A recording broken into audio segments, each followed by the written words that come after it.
Transport Canada is freezing rebate payments for Tesla under its new program.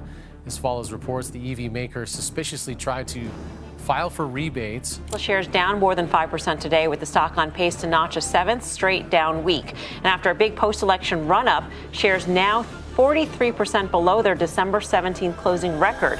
While Elon Musk was busy swinging chainsaws at government agencies and ranting about foreign conspiracies, Canada pulled off the boldest move in modern trade history, freezing $43 billion in retaliation and gutting Tesla's future overnight. No warning, no speeches, just a cold, calculated strike against the empire Musk built. And it worked. Behind the headlines, a quiet revolution is underway. Mexico is rising. Canada is rewriting its alliances. And Tesla, the company that once dominated global EV conversations, is now being cut out of the narrative by its own neighbors. This isn't a policy story, it's a power shift. And it's coming fast. So why did Canada flip? What's really behind Elon's collapse in Europe, Asia, and now North America? And who stands to win if Tesla goes down? Watch closely, because by the end of this, you won't just understand what happened, you'll know what's coming next. Canada fires back with $43 billion.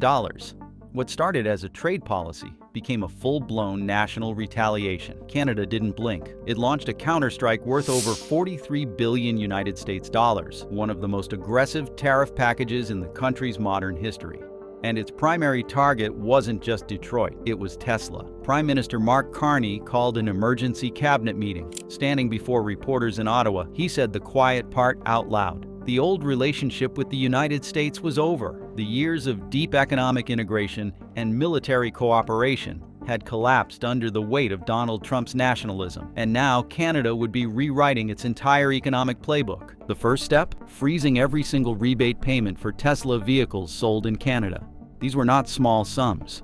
Tens of millions of dollars were suddenly cut off from one of the most profitable electric vehicle manufacturers in the world. Carney's office wasn't subtle. This was retaliation, and it would have maximum impact. Then came the broader response. Canada imposed tariffs on a sweeping range of United States goods, totaling over $43 billion in trade volume. This wasn't just tit for tat, it was systemic realignment. Canadian leaders openly discussed reorganizing their auto sector to reduce dependence on the United States, signaling that this wasn't a passing political storm. It was a permanent pivot. As one minister put it, we're done asking for cooperation. We're building resilience. And Tesla. It was no longer just an automaker. It was a political symbol. A symbol Ottawa was more than willing to sacrifice. The worst? This wasn't the end of Tesla's trouble in Canada, because buried underneath the tariffs was a scandal that would explode into public view. Rebategate.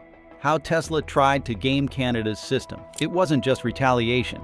It was a scandal hiding in plain sight. As Canada froze Tesla's access to its lucrative electric vehicle rebate program, a stunning report surfaced. Tesla, according to Canadian regulators, had filed thousands of last-minute rebate claims in the final days of the program. So many, in fact, that it amounted to nearly 2 cars per minute, 24 hours a day. The numbers raised immediate red flags. Internal audits suggested the automaker may have been trying to game the system, rushing orders, misclassifying deliveries, and exploiting regulatory loopholes to secure tens of millions in government payouts before the program expired. Canadian Transport Minister Chrystia Freeland didn't hesitate. She ordered her ministry to immediately exclude Tesla from all future rebate participation. In a public statement, she described Tesla's actions as unethical and the freeze as a justified consequence of illegal tariff escalation from the United States. She framed it not only as economic retaliation, but as a matter of national integrity. Tesla denied any wrongdoing, but the damage was already done. The brand, which once stood as a clean energy darling in the eyes of Canadian consumers, now looked like an opportunistic bad actor. And Freeland's move sent a clear signal. Canada would not be manipulated, and Elon Musk would not be treated differently. And the next blow wouldn't come from a government. It would come from Elon himself. Elon's approval implodes. From tech visionary to political lightning rod, Elon Musk's collapse was now personal. At the Conservative Political Action Conference, Musk walked on stage wielding a chainsaw, not as a metaphor, but a real one. He vowed to cut through the bloated federal government, drawing loud applause from his base, but shock and disgust from everyone else. Then came the speech. Musk attacked federal workers, accused agencies of fraud, and mocked public housing programs. His rhetoric was erratic, self-congratulatory, and filled with conspiracy theories. When Fox News cut the live feed after just 6 minutes, it wasn't a technical glitch, it was a message. Musk's approval ratings plummeted. Among Democrats, it collapsed from +35 to -91. Independents turned against him, and only Republicans, making up less than a fifth of the electric vehicle buyer base, continued to support him. Tesla's greatest asset had become its greatest liability. We uncovered what Tesla hoped you wouldn't see. If this video gave you real insight, hit subscribe and support the kind of reporting that does the work. The impact was immediate. Tesla's sales in the United States declined. Once seen as a symbol of innovation, the brand was now associated with division, volatility, and politics. Social media erupted with canceled orders and anti-Tesla rants. In just months, Musk went from global icon to polarizing figure, dragging Tesla's reputation, sales, and market value down. And while North America fractured, Europe was about to bring the hammer down. Europe turns on Tesla.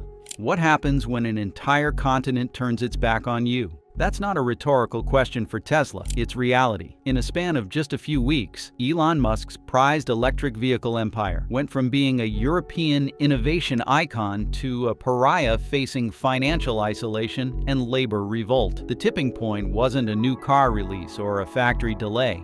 It was Elon himself. Tesla's relationship with Europe had long been fragile, a balancing act between Silicon Valley disruption and old-world regulation. But in early spring of 2025, that balance collapsed. The catalyst? A series of controversial political statements and public appearances from Elon Musk that turned admiration into opposition. While Musk's support among American conservatives surged, European institutions began backing away. Denmark's largest pension funds led the charge. Academic Pension and Pension Denmark both dumped millions in Tesla holdings, citing corporate governance concerns and what they diplomatically called polarizing leadership behavior. Norway followed suit. Finland soon echoed their concerns. What united them wasn't just financial skepticism. It was a cultural rejection of Musk's increasingly politicized persona. At the heart of the crisis were labor disputes Tesla refused to resolve. In Sweden, Tesla declined to sign a collective labor agreement with service technicians, triggering a wave of strikes. But this wasn't just a Swedish issue. It spread. Unions in Denmark and Finland joined forces, not just out of solidarity,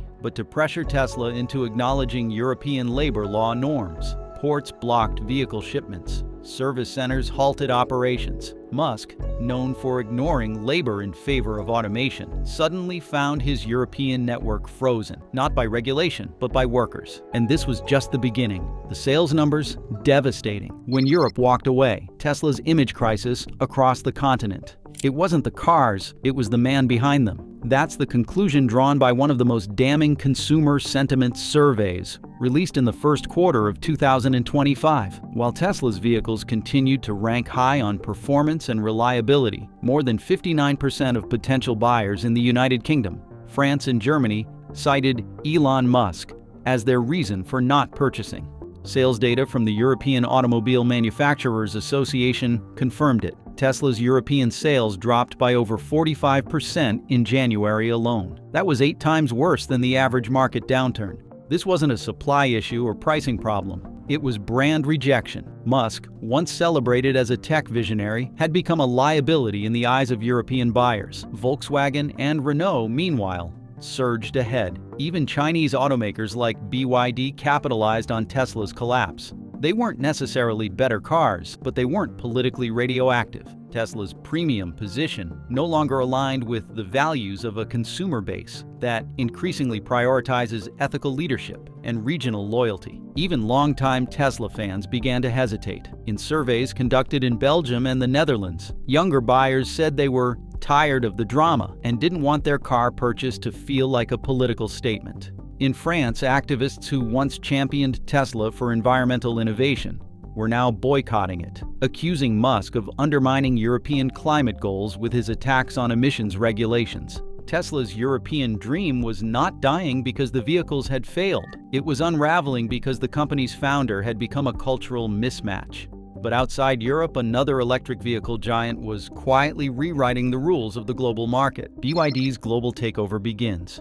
While Tesla was losing ground, BYD was quietly expanding. The Chinese automaker, once dismissed as a regional player, outsold Tesla in fully electric vehicle deliveries for 2 straight quarters by the end of 2024. But it wasn't just about numbers. BYD was reshaping the EV market. In 10 non-Western countries, including Thailand, Malaysia, Chile, and the United Arab Emirates, BYD launched successful operations, undercutting Tesla's prices while maintaining a reliable supply chain. Unlike Tesla's direct-to-consumer model, BYD partnered with local distributors, gaining regional knowledge, better repair infrastructure, and trust. 3 things Tesla struggled with. BYD's vehicles, like the Dolphin, Seagull, and AO3, were priced well below Tesla's Model 3, thanks to smaller vehicles, batteries, and streamlined production. They weren't flashy, but they were available and affordable. In places like South Korea and Singapore, the price gap between BYD and Tesla's entry-level models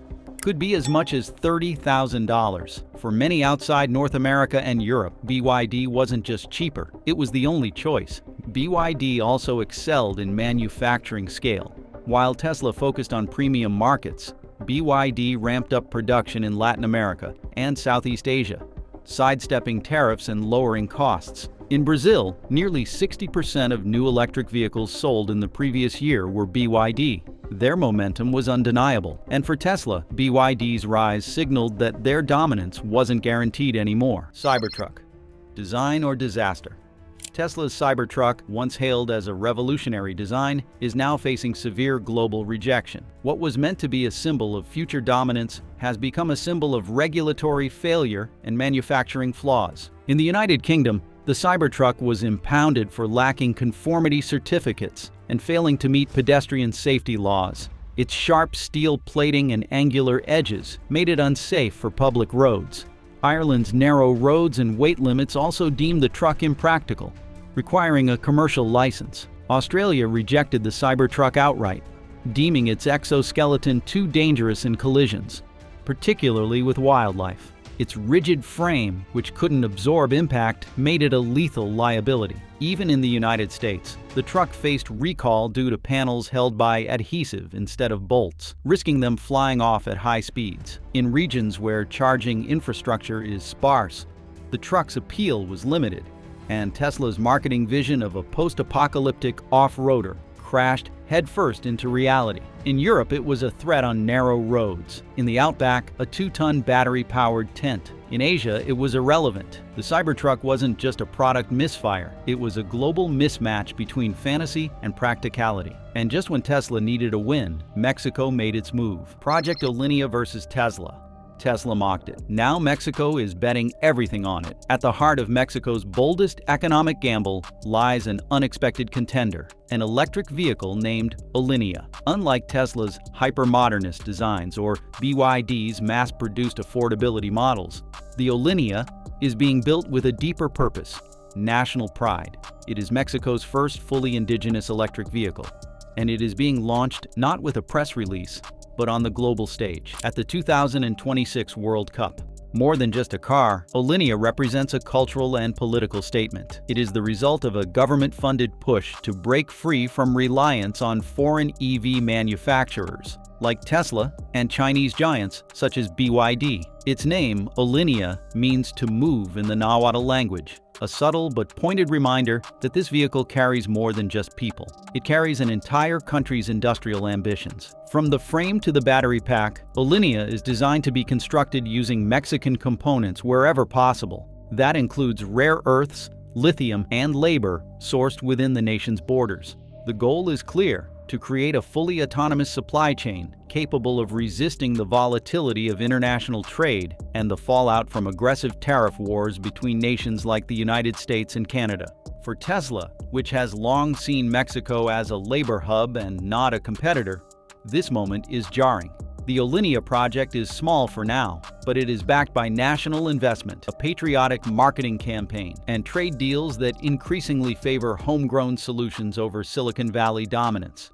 And just as Elon Musk looked south with an eye toward cheap labor, Mexico was preparing to replace him entirely. But Tesla wasn't laughing anymore. Mexico replaces Musk, Canada's quiet trade revolution. Ottawa isn't just ditching Tesla, it's building a whole new supply chain. After decades of tight economic integration with the United States, Canada is quietly but deliberately rewriting its industrial alliances. And in the vacuum left by Elon Musk's increasingly toxic brand, Mexico is emerging as Canada's most critical new partner. The shift began subtly. Canada's retaliatory tariffs on U.S. vehicles pushed automakers and governments alike to reassess supply chains. But the real turning point came when Canada's Transport Ministry froze over $43 million in electric vehicle rebates for Tesla.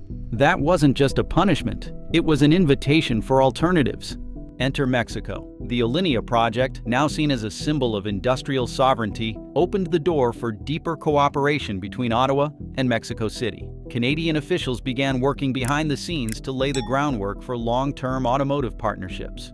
These weren't the kinds of flashy bilateral deals that make headlines. Instead, they took the form of preferential import frameworks, raw material exchange programs, and integrated supply contracts with Latin American assembly plants. For Tesla, this was devastating. North America had been the company's stronghold. With growing hostility in Europe, unpredictable regulation in China, and intensifying domestic backlash in the United States, losing Canadian support hit harder than any single event in the company's recent history. The North American alliance that had once made Tesla untouchable was fracturing, and Musk was at the center of that break. Ottawa didn't announce this new alliance. It didn't need to. Its quiet diplomacy was already shifting the ground beneath Tesla's feet. And the next blow? It came from Wall Street. Market rebellion against Tesla. Tesla didn't fall. It was pushed by investors. As trade tensions escalated and Elon Musk continued to inject his politics into global headlines, the financial world began to reassess its faith in the electric vehicle giant. What had once been considered a near-mythical stock, an untouchable symbol of innovation, was now increasingly viewed as a volatile liability. The warning signs came early. Analysts at major institutions, once bullish on Tesla's meteoric growth, began issuing cautionary revisions. Forecasts were downgraded, growth expectations were trimmed, and then came the first wave of exits. Institutional shareholders, eager to preserve stability in a turbulent market, started pulling capital. Mutual funds dropped Tesla from core growth portfolios. Hedge funds slashed positions. The message was clear. Tesla was no longer a safe bet. The numbers told the story. Tesla's stock value declined in tandem with Musk's political entanglements. Each controversial statement, each public spat, each policy misstep chipped away at the brand's reputation. Meanwhile, competitors like BYD, Hyundai, and Volkswagen surged in both valuation and volume. Elon Musk has always positioned Tesla not just as a car company, but as a movement. But movements require faith, and that faith was fading fast. Investors were no longer betting on the brilliance of Musk. They were hedging against the chaos he now represented. And the final hit didn't come from a country, but from Elon himself. Musk's public meltdown. In less than a year, Elon Musk went from billionaire savior to political pariah. His collapse was not just financial or even reputational, it was cultural. At the 2025 CPAC conference, Musk stepped on stage holding a chainsaw. It was meant to be symbolic, a call to cut government waste. But what followed wasn't a speech, it was a spectacle. He mocked federal workers earning modest salaries. He boasted about firing bureaucrats. He accused public servants of corruption without presenting evidence. The backlash was immediate. Fox News, once a staunch supporter of Musk and his ventures, cut the live broadcast mid-sentence. For a man who had once been welcomed as a bipartisan visionary, the rejection was surreal. Within days, major polls showed Musk's approval rating had collapsed, from +24 in 2017 to -19 in early 2025. But it didn't stop there. Musk returned to the spotlight claiming he had uncovered $330 million in fraudulent loans made by the federal government, including one allegedly given to a baby. Again, no evidence was provided. The media recoiled. lawmakers distanced themselves. And consumers, especially younger buyers, began to view Musk as less of a genius and more of a risk. Tesla's brand, once synonymous with sleek innovation and environmental ambition, had become deeply political. US sales declined, European regulators cracked down, and Canada had already walked away. Yet, even in the middle of his unraveling, Musk doubled down. He attacked the National Institutes of Health, proposing arbitrary funding caps. He made inflammatory posts online, spreading misinformation about humanitarian programs. And for the first time in his career, even his defenders were struggling to keep up. Elon Musk had built an empire by betting on the future, but in trying to control the narrative, he lost control of himself. And the ripple effects weren't done yet. Economic blowback for Americans. Tariffs were supposed to be a shield, an iron wall protecting American jobs and industries from unfair global competition. But instead of security, they delivered instability. As the dust settled from Donald Trump's 25% auto import tax, the economic blowback was impossible to ignore. The stock market trembled. The Standard & Poor's 500 fell sharply, with the technology-heavy Nasdaq Composite dropping even harder. Investors dumped shares across the board, triggering one of the steepest sell-offs in recent memory. The tremors didn't stop with equities. Treasury bond yields surged, signaling a surge in recession fears. A yield approaching 5% may sound like investor confidence, but in this case, it was panic. Money fleeing riskier assets for what little safety remained. And on Main Street, things were worse. In just 6 months, over 5,000 American small businesses filed for bankruptcy. Most blamed one thing: rising input costs. As tariffs drove up prices for imported parts, raw materials, and electronics, those increased costs were passed straight to consumers. Families across the country began to feel it in their wallets. Grocery bills edged up. Car maintenance became more expensive. And for the average American household, economists estimate an additional cost of between $1,500 and $2,000 annually just to maintain the same standard of living. These weren't luxuries. These were everyday essentials. And just when Americans thought it couldn't get worse, the pressure expanded beyond the economy. National identity crisis. What happens when the companies and people that once defined innovation, freedom, and national pride become the source of division and backlash? That's exactly what happened as Elon Musk went from celebrated disruptor to polarizing public figure. Once viewed as a modern-day inventor, he was now a political lightning rod. His antics at the Conservative Political Action Conference, chainsaw in hand, ridiculing federal workers, didn't just draw headlines. They split public opinion wide open. And then came the symbol that perfectly captured the contradiction. In the midst of an economic downturn, Donald Trump proudly showed off his latest purchase, a brand new Tesla. While the Dow Jones Industrial Average dropped hundreds of points and Americans worried about their savings, Trump flaunted his luxury electric vehicle from a company now closely tied to his own image. The irony was sharp. Tariffs were gutting the middle class, yet the man behind them was celebrating with one of the most expensive cars on the market. What started as a trade war had become a cultural war. Populist economic policies, once marketed as working-class protections, were backfiring on the very people they were meant to help. Job growth stalled, prices climbed, and in the electric vehicle world, Tesla was no longer just a brand. It was a statement. To support it meant aligning with a particular kind of ideology. That's not what most buyers want. And as the political heat rose, a quieter rebellion was forming. One that had nothing to do with party lines and everything to do with value. Gen Z and the EV revolt. Young buyers don't care about slogans or status symbols. They care about performance, price, and practicality. And when it came to electric vehicles, Tesla was no longer at the top of their list. Generation Z, now entering their prime car buying years, has made one thing clear. They're not buying what Elon is selling. And it's not just about the person, it's about the price tag. Tesla's cheapest offering still sits well above the entry point for most first-time buyers. Meanwhile, affordable alternatives from Chinese manufacturers like BYD, regional startups like Olinia, and established brands like Hyundai are hitting the market with better value. These younger buyers aren't brand loyal, they're value-driven. They will scroll, search, compare, and buy based on what gives them the most for the least. TikTok has become a de facto showroom. Influencers are reviewing BYD Dolphins and Hyundai Ioniq 5s with millions of views. Side-by-side tests go viral. Tesla doesn't dominate the conversation anymore. It's being outpriced and outhyped. Elon Musk's political antics don't impress this generation. They annoy it. In a recent social media sentiment analysis, negative mentions of Tesla far outweighed positive ones among users under the age of 30. And that spells trouble, because while Musk still commands attention, he no longer commands aspiration. These young buyers are shaping the next decade of the electric vehicle market, and they're not interested in drama.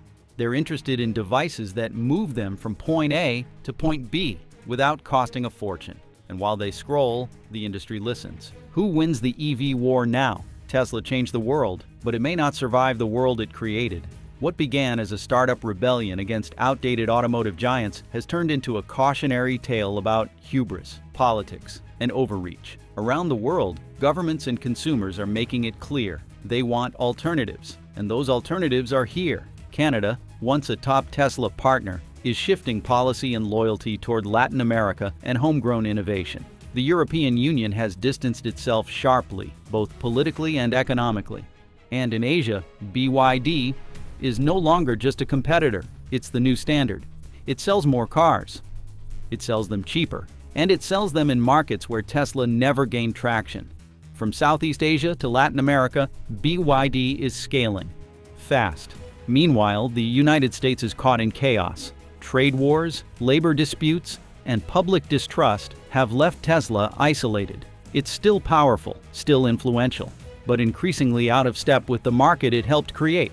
And the bigger question remains, can Tesla reinvent itself? Can it step away from the shadow of its founders' controversies and reclaim its place as a symbol of innovation? Or is this the moment the world moves on, choosing cheaper, quieter, and less controversial electric vehicles from companies who stayed out of politics and focused on the road ahead? What do you think? Let's know in the comments.